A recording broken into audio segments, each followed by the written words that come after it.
parenting issue from another perspective, from a single father. I don't even know how you and your producers have convinced me to tell this story. I still struggle with it. In fact, the pain and shock are still fresh for me. On that day, my wife said that she was going to the salon, just the salon. That was a Saturday morning. The kids had just eaten. Papa Kweku, our son, who was 3 years old at the time, was dancing around in his Spider-Man pajamas. And the baby mommy, for about 8 months old, then she was asleep on my chest. So my wife, I don't want to mention her name for obvious reasons now. She kissed all of us goodbye. I was supposed to be home for most of the day, so I was okay staying with them so that she could have a personal time. I thought nothing of it. I even joked, "Don't come back with purple hair." Oh."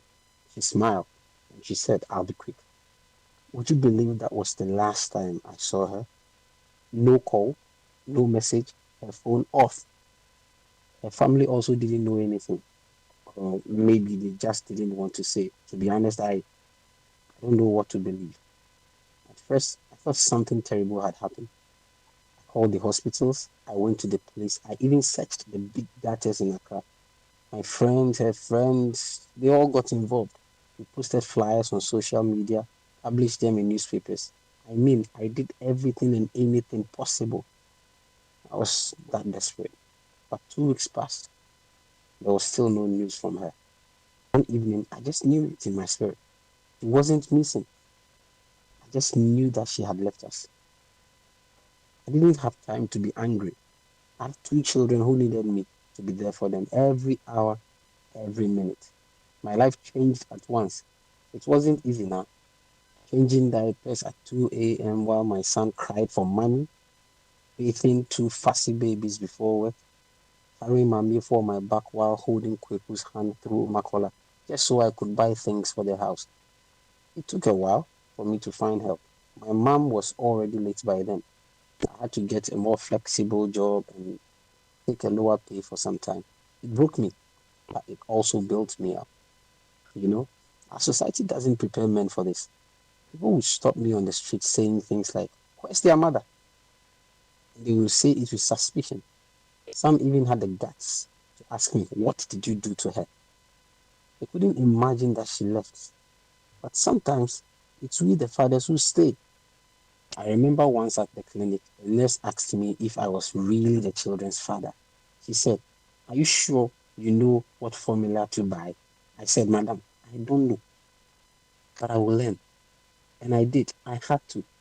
I learned how to plait my daughter's hair, watching all these YouTube videos. I learned to discipline them.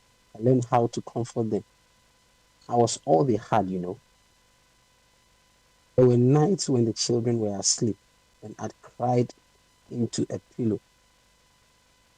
I was afraid that they would hear me, and I was lonely. I'm a man, you know.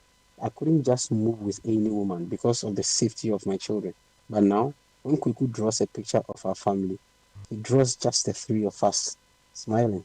He says, "Daddy, you are my hero." He is now 9 years old, and Mami Foa will be turning 7 in a few months. To every single parent out there, whether mother or father, you are not alone. Your love is enough for the children. You just be strong and pray. You can do it. And if you're a man who is going through it, hiding your tears behind a beard and deep voice, it's okay. Don't give up. All right. So it's getting a bit emotional in the studio after